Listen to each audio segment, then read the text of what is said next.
तो हेलो मित्र, आज हम लोग क्लास 10th का कक्षा 10th के हिंदी का अध्याय नंबर 2 जिसका नाम है विष के दांत। इस विष के दांत क्या है? तो ये कहानी है जिसके लेखक कौन है? नलिन बिलोचन शर्मा।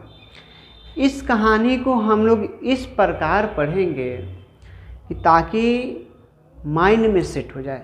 कहानी है, कहानी की तरह पढ़ेंगे।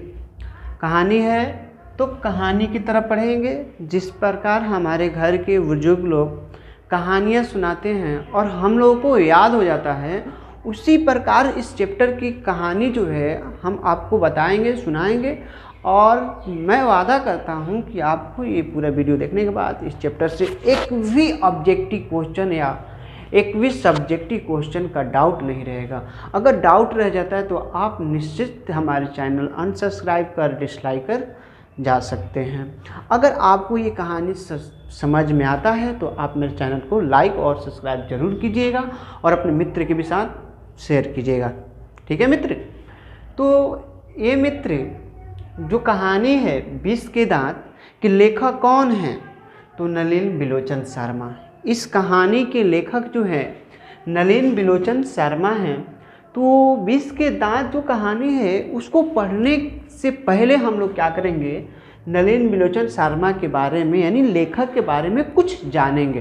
क्योंकि मित्र जब हम लोग एग्ज़ाम सेंटर में जाते हैं तो देखते हैं लोग कि लेखक से भी संबंधित क्या करता है, ऑब्जेक्टिव क्वेश्चन पूछ देता है। तो हम लोग लेखक परिचय जानेंगे, उसके बाद से पूरे निश्चिंत होकर कहानी के बारे में जानेंगे। इस कहानी को बहुत आसान तरीके से पढ़ेंगे, ठीक है, बिना किताब के, बिना किताब उठाए इस कहानी को आपको कहानी की तरह बताएंगे। देखना, बस आप हमारे साथ बने रहें अंत तक। लेखक परिचय मित्र, लेखक परिचय पूछा जाए कि नलिन बिलोचन शर्मा का जन्म कब हुआ था मित्र? नलिन बिलोचन शर्मा का जन्म कब हुआ था? तो आप बताइएगा 18 फरवरी 1916 में। मित्र ध्यान दीजिएगा, अगर कहानी ऑब्जेक्टिव में पूछता है कि नलिन बिलोचन शर्मा की जन्म कब हुआ था तो आप बताइएगा 18 फरवरी 1916 ईस्वी को इनका जन्म हुआ था। वही मित्र आपसे पूछा जाए कि नलिन बिलोचन शर्मा का मृत्यु कब हुआ था तो आप बताइएगा 12 सितंबर 1961 में हुआ था। देखो मित्र, इनका जन्म 18 फरवरी 1916 में हुआ और मृत्यु जो हुआ 12 सितंबर 1961 में हुआ। क्लियर मित्र? आपको ये याद करना पड़ेगा। अब वही कहा जाए कि नलिन बिलोचन शर्मा का जन्म निवास यानी इनका जन्म कहाँ हुआ था मित्र? तो आप याद रखिएगा पटना में एक बदरघाट है। पटना में एक गांव का नाम है जो बदरघाट है, वहीं पे इनका नलिन बिलोचन शर्मा का जन्म हुआ था। पूछा जाए कि नलिन बिलोचन शर्मा का जन्म कब हुआ था तो आप बताइएगा पटना बदरघाट।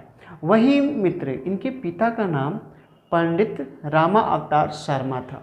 इनके पिता का नाम पंडित रामा अवतार शर्मा था।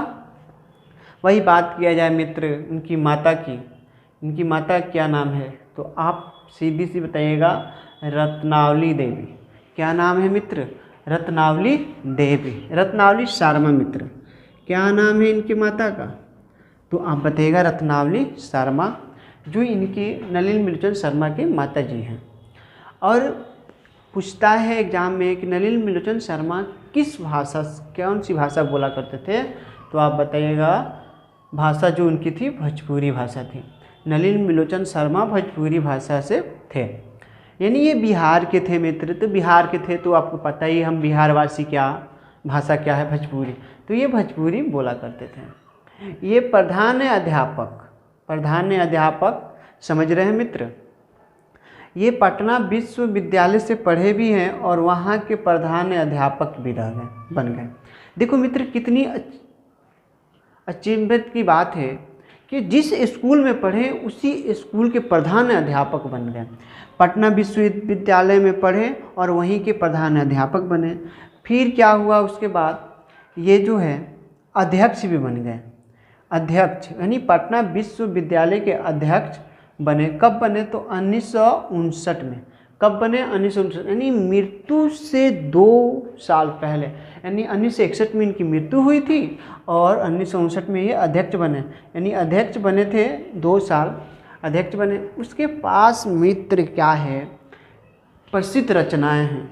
ये जो रचना मित्र बहुत ज़रूरी है, क्योंकि पूछ देता है दृष्टिकोण किनकी रचना है, मानदंड किसकी रचना है, संत परंपरा किसकी रचना है, साहित्य का इतिहास दर्शन किसकी रचना है मित्र। तो ये पूछता है एग्जाम में, तो हमें ये कुल याद करना पड़ेगा मित्र।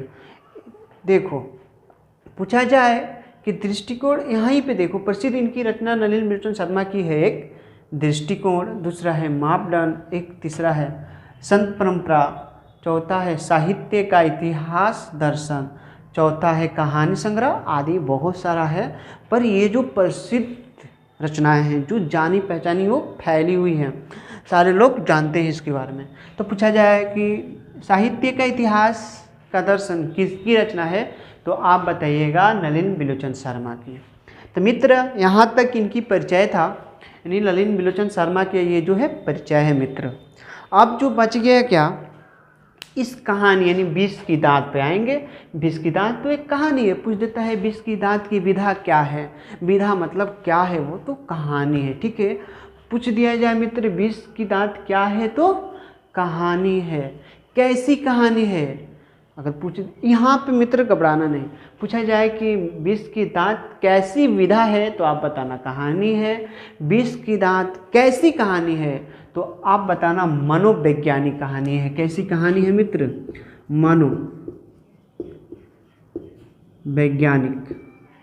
मनोवैज्ञानिक कहानी है। ये जो विष की दांत कैसी कहानी है मित्र? मनोवैज्ञानिक। विष की दांत का विधा क्या है, तो कहानी है, ठीक है मित्र। यहाँ तक क्लियर, लेखक परिचय जान लें। अब चलते हैं हम लोग केस में, कहानी में।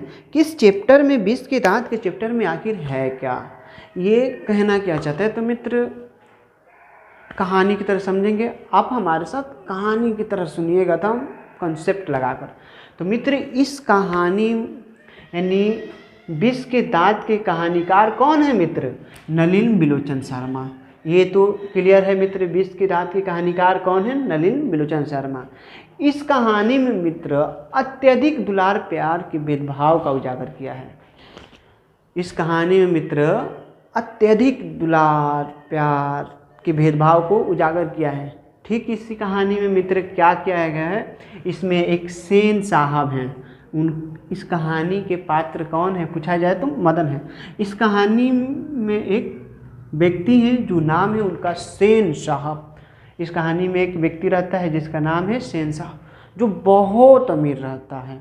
वो क्या होता है, बहुत अमीर रहता है। उसके बाद वो एक फैक्ट्री का मालिक रहता है, अमीर भी रहता है, फैक्ट्री का मालिक रहता है। और उसके साथ अमीर होने के साथ साथ ये क्या है, एक घमंडी इंसान हो रहता है। कौन? सेन साहब। पूछ दिया जाए सेन साहब कैसा व्यक्ति है, तो घमंडी निरंकुश व्यक्ति है। ठीक है, सेन साहब जो थे अमीर व्यक्ति, इस कहानी में अमीर व्यक्ति हैं और ये फैक्ट्री के मालिक हैं और घमंडी हैं। ये जो थे गरीबों को गरीबों को मदद करना जानते ही नहीं थे, यानी गरीबों को सहयोग करना जानते ही नहीं थे। ये अपने में ही निर्कुश थे। इनकी एक कार थी मित्र, किनकी? सेन साहब की एक कार थी जिसका रंग काला था। सेन साहब की एक कार थी जिसका रंग क्या था? काला था। उस कार का नाम था मित्र क्या? स्ट्रीमल इंड। उस कार का नाम था स्ट्रीमल इंड। मित्र देखिए कहानी में क्या होता है कि इस कहानी में बहुत ज़्यादा दुलार प्यार के भेदभाव को उजागर किया है। इस कहानी में क्या होता है कि इनकी 5 पुत्रियां होती हैं, एक बेटे होते हैं।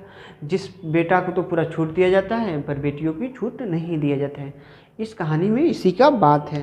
तो इस कहानी में सेन साहब हैं जो अमीर और फैक्ट्री और घमंडी किस्म के इंसान, अमीर व्यक्ति हैं, फैक्ट्री के मालिक हैं और घमंडी इंसान हैं जो गरीबों की मदद नहीं करते हैं। इनकी एक कार है सेन साहब की, जो कार का रंग काला है। एग्जाम में पूछता है कि सेन साहब की कार का रंग कैसा था, तो काला था। उन सेन साहब की कार का क्या नाम था, तो स्ट्रीमल इंड नाम था।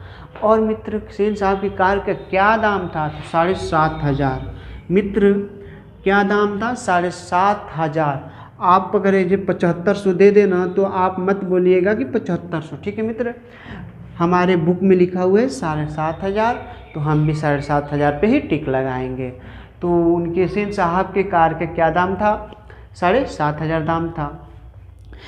इस कहानी में सेन साहब के एक पुत्र है। इस कहानी में सेन साहब के एक पुत्र है जिसका नाम है कासू। जिसका क्या नाम है? कासू।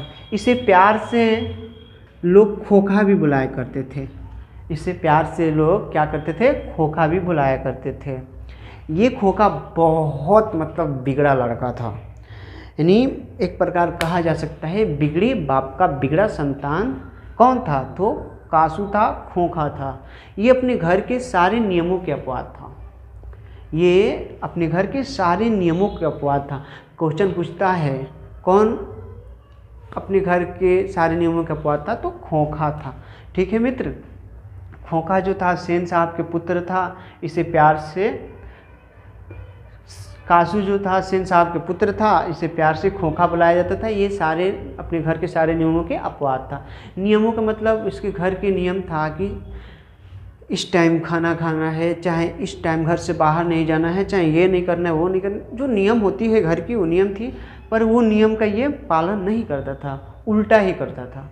घर के नियम है 6 बजे से बाहर नहीं जाना है, वो 6 ही बजे से बाद बाहर जाता था, यानी अपवाद था, उल्टा। इसके लिए नियम कोई मायने नहीं था। बाद में और सेन साहब की 5 पुत्रियाँ भी थी। सेन साहब की 5 पुत्रियाँ थी। कितनी पुत्रियाँ थी पूछ लेता है ऑब्जेक्टिव में मित्र कि सेन साहब की कितनी पुत्रियाँ थी, तो आप बता देंगे 5 पुत्रियाँ थी, जो इन्हें कठपुतलियों को समान माना गया। सेन साहब जो थे अपने पुत्रियों को कठपुतलियों के समान माना गया। कि इस कहानी में सेन साहब की पुत्रियों को क्या माना गया? कठपुतलियों के समान माना गया। इन्हें तो हर प्रकार की से सामान दिया गया, यानी यहाँ नहीं जाना, वहाँ नहीं जाना। इन्हें हर प्रकार के संस्कार दिया गया। किनको? उनकी पुत्रियों को हर प्रकार की संस्कार दिया। यहाँ नहीं जाना, वहाँ नहीं जाना, तुमको ये नहीं करना, वो नहीं करना, ये करना है, वो करना है। इनकी सेन साहब की पुत्रियों को हर प्रकार का सामान दिया गया। वही खोखा को कोई संस्कार नहीं दिया गया, उसे छूट छोड़ दिया गया बैल की तरह, जाओ तुम कहीं जाओ। पर ये था ना कि खोखा कासू के पिताजी थे, यानी सेन साहब जो थे, इससे इंजीनियर बनाना चाहते थे। इंजीनियर और बिजनेसमैन 2 चीज़ बनाना चाहते थे, जिसमें से ये नालायक कुछ भी बन जाए। पर हुआ क्या था मित्र, ये जो खोखा था बहुत बदतमीज किस्म के लड़का था। क्या करता था मित्र? अगर देखो इनके पिता जो इंजीनियर बनाना चाहते थे, तो ये घर में कुछ तोड़ देता था, फोड़ देता था, तो घर के लोग कहते थे अब बेटा मेरा इंजीनियर बनेगा, तोड़ कर देख रहा है ये कैसे बना है। क्या करता था? पंखा को तोड़ फोड़ कर खोल खाल देगा, और घर के लोग देखेंगे, कहेंगे ओ बेटा सीख रहा है, इंजीनियर बन रहा है। घर से कुछ चुरा कर बेच देता है बाहर, तो घर के लोग कहते थे बेटा बिजनेसमैन बनेगा, व्यापारी करना सीख रहा है, यानी लेन देन करना सीख रहा है। कितना मतलब घर के लोग भी इसके बिगड़े बाप था, यानी बिगड़ा बाप का बिगड़ा संतान था। कौन? खोखा।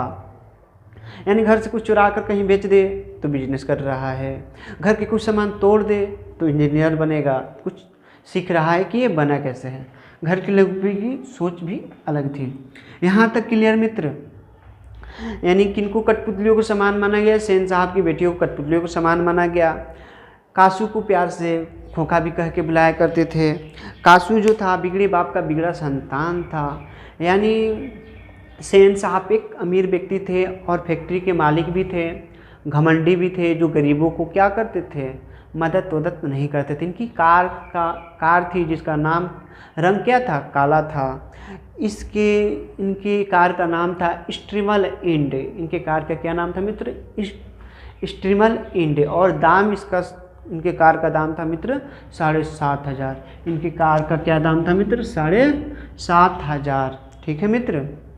खोखा जो था अपने घर के सारे नियमों के अपवाद था। इनकी सेन साहब की 5 पुत्रियाँ थी जो हर प्रकार की संस्कार दिया गया, लेकिन क्या खोखा को कोई प्रकार की संस्कार नहीं दिया गया। जिस प्रकार ये बहुत बिगड़ चुका था, यानी अपने माता पिता के हाथों से निकल गया था। फिर उसी कहानी में एक मदन रहता है, एक मदन नाम का लड़का है। जिस प्रकार कासू है, मदन कितने वर्ष का था तो मित्र पूछता है, तो 5 से 6 वर्ष के मदन जो था, ठीक है मित्र, मदन कितने वर्ष के था इस कहानी में 5 से 6 वर्ष के चित्रण बताया गया है इस मदन को। इस कहानी में मदन जो था गिरधर लाल, एक गिरधर लाल था, गिरधर लाल का बेटा था। पूछता है मित्र मदन कौन था, तो गिरधर लाल का बेटा था यानी पुत्र था। ये गिरधर लाल मित्र सेन साहब के यहाँ क्या करता था, नौकरी करता था। क्या करता था, नौकरी करता था। इस कहानी में एक मदन नाम का लड़का है जो गिरधर लाल का बेटा है। गिरधर लाल सेन साहब के यहाँ नौकरी करता है। कौन सी नौकरी, किराने का। कौन सी नौकरी करता है, किराने का। मित्र किराने का नौकरी यानी कागज वोगज इधर उधर का यानी डाटा को स्टोर करता था। कौन, गिरधर लाल। किराना था। पूछता है कि गिरधर लाल सेन साहब के यहाँ किस प्रकार की नौकरी करता था, तो किराने का नौकरी करता था। ऑप्शन में आएगा मित्र, लगा देंगे। ये गिरधर लाल मित्र बहुत ईमानदार व्यक्ति और स्वाभिमानी था। गिरधर लाल जो था बहुत ईमानदार और स्वाभिमानी व्यक्ति था। एक दिन क्या हुआ, एक दिन की समय थी। एक दिन क्या हुआ कि मदन को कार छूने का मन किया। क्या, यानी सेन साहब की एक कार थी जिसका रंग काला था, वही मदन को क्या किया, कार छूने का मन किया। फिर उस कार छूने का मन किया तो मदन उसी समय मदन गया कार छूने के लिए। तो उसी समय सेन साहब के ड्राइवर सोफर जो था, यानी मित्र अगर पूछा जाए कि सोफर का क्या अर्थ होता है, तो ड्राइवर। क्या अर्थ होता है, ड्राइवर। मित्र याद रखेंगे, सोफर शब्द का क्या अर्थ होता है, तो ड्राइवर। तो मित्र क्या हुआ कि मदन को ना कार छूने का मन किया। किनका, सेन साहब की कार छूने का मन किया। तो सेन साहब के ड्राइवर सोफर ने क्या किया, इसे धक्का दे दिया। किसको, मदन को धक्का दे दिया। तो ये मदन क्या किया मित्र, रोड पे गिर गया। इसके पैर से खून निकलने लगे। मदन के पैर से क्या निकलने लगे, खून निकलने लगे। और मदन को झूठा आरोप लगाकर क्या किया गया मित्र, पिटवाया गया। किससे, इसके पिता से, गिरधर लाल से मदन पे झूठा आरोप लगा कर के कार को ये स्केच कर रहा था, कार को हिला रहा, टटोला रहा था। तो इसके पिता बहुत स्वाभिमानी और ईमानदार व्यक्ति था, मदन को पीट दिया। और हालांकि थोड़ा सा भी शिकायत जाता था तो मदन को क्या कर देता था, वो पीटता था। पूछ देता है कि मदन को कौन पीटता, ऑब्जेक्टिव पूछता है मदन को कौन पीटता है, तो गिरधर लाल उसके पिता। कौन पीटता है, उसके पिता। फिर एक दिन की बात है मित्र, मदन क्या अपने गांव में, अपने घर के बगल में क्या करता है, लट्टू खेलता है। 3-4 टोलियाँ थी, मतलब 3-4 मित्र थे उस मदन के, तो लट्टू खेल रहे थे। तो उसी रास्ते से कासू जाता है, तो कासू का भी मन करता है कि मैं भी लट्टू खेलूँगा। अब देखो मित्र, कासू किसका, सेन साहब के पुत्र था। सेन साहब के ड्राइवर ने मदन को ढकेल दिया था, जिसके प्रयत्न में खून, उसके पैर से खून निकलने लगा। तो कासू गया क्या करने, मदन के साथ लट्टू खेलने। तो मदन कहा कि नहीं, तुमको मैं नहीं खिलाऊंगा, तुम्हारे ड्राइवर ने हमें धक्का मारा है, तुमको नहीं खिलाऊंगा। अब आपको पता ही है कासू बिगड़े बाप का बिगड़ा संतान था, बहुत 73 किस्म के लड़का था। क्या किया, वो बोला मदन से नहीं मैं तो खेलूँगा। तो मदन ने माना कर दिया। तो कासू ने 3-4 थापड़ कान पर लगाया, किसके, मदन को पीट दिया। कासू ने क्या किया, मदन को 3-4 थापड़ मारा। पर फिर क्या हुआ, मदन को गुस्सा आया। मदन के मित्र भी थे लोग, तो मदन को गुस्सा आया। मदन ने ढाई के एक फाइट मारा। बस क्या हुआ, कासू के, किधर है कासू के 2 दांत बाहर आ गए। 2 दांत बाहर आ गए, यानी 20 के दांत। मित्र देखो, इसकी जो मदन ने जब एक धकर फाइट मारा, बस कासू के 2 दांत बाहर थाने से निकल रहे। तो यही हुआ मित्र। तो फिर क्या हुआ, कासू ने क्या किया, अपने पिता से जाके कह दिया, सेन साहब से। आप देखो मित्र, गिरधर जो था सेन साहब के यहाँ नौकरी करता था। कासू ने जाकर सेन साहब से कर दिया। सेन साहब भी बिगड़े बाप के बिगड़े ही औलाद होंगे, जिस प्रकार कासू बिगड़ा बाप का बिगड़ा औलाद है। तो ये क्या किए, गिरधर लाल को नौकरी से निकाल दिए। गिरधर लाल को क्या किए, नौकरी से निकाल दिए। ठीक है मित्र।